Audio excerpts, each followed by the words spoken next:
در شهر اسفره با مقصد اجرایشی دستور سپارش‌های پیشوای ملت پرزیدنت جمهوری تاجیکستان محترم امامعلی رحمان در سمت تامین خوانندگان مؤسسه‌های تعلیمی با لباس مکتبی 30 ساله وطنی تدبیرها را تقویت می‌بخشند. در زمینه رشد ساحه صنعت دوام سالهای اخیر 30 ساله لباس مکتبی در 4 کارخانه‌های حدودی شهر راه‌اندازی گردیده است. جمعیت دارای مسئولیتش محدود کارخانه دوزندگی سلیمه بانو در سمت آماده نمودن لباس‌های یگانه مکتبی یکی از جامعه‌های مهنتی صاحب تجربه به شمار می‌رود و فرمایشی از همه بیشتر برای آماده نمودن لباس‌های یگانه مکتبی محض به این کارخانه راست می‌آید. سرور کارخانه سلیمه بانو اسمتова میگوید که جامعه مهنتی او به آماده نمودن لباس‌های یگانه مکتبی از سال 2013 این جانب مشغول است و در این مدت تجربه کافی هم اندوخته است و الان در عرفه آغاز سال نوی تحصیل تمام فکر و ذکر و نیروی و مهارت دوزندگان کارگاه تنها به سمت تأمین سری وقتی و با صفت فرمایش‌های مؤسسه‌های تعلیمی روانه شده است.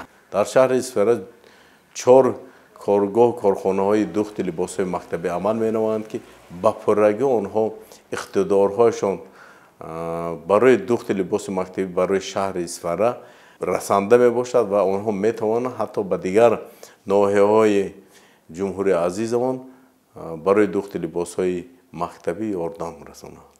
دوخت لباسی مکتبی از جانب کارخانه‌های دوزندگی در اساس طلبات دستورالعمل لباس‌های توصیوی برای خوانندگان مؤسسه‌های تحصیلات عمومی که از جانب وزارت معارف و علم تهیه شده است راه‌اندازی کرده می‌شود. این تدبیر امکان فراهم نموده است که خوانندگان مؤسسه‌های تحصیلات میانه عمومی شهر و دهات از این کارخانه‌های صنعتی لباس مکتبی خرید نمایند.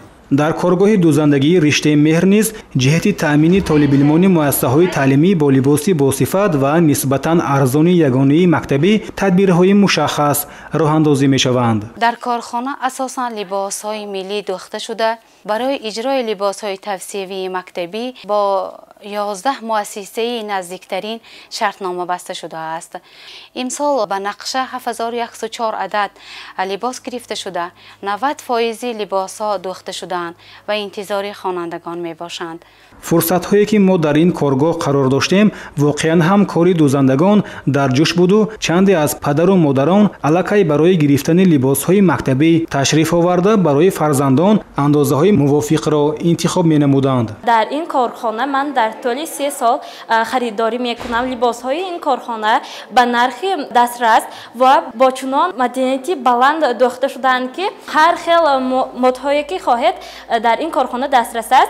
مورد به ذکر است که در شهر و دیهات اسفره 89 مؤسسه تحصیلات میانی عمومی با فراگیری 43475 نفر خوانندگان به تعلیم و تربیت فعالیت دارند. برای این شماره خوانندگان لباس توصیوی مکتبی پرره در کارگاه‌های دوزندگی حدودی شهر تیار کرده می‌شوند. سال روان بین 4 کارخانه دوزندگی و مؤسسه‌های تعلیمی برای آماده نمودن 86950 مجموع لباس‌های مکتبی شرطنامه‌های طرفین به امضا رسانیده شده رفت اجرای آنها تحت نظارت قرار داده شده است. تا امروز 30% فرمایش‌ها از جانب کارگاه‌های دوزندگی اجرا شده و انتظار می‌رود در مهلت باقی مانده اجرایشی نقشه کاملا تامین کرده خواهد شد. صابر ایوبی، شهر اسفره، اخبار.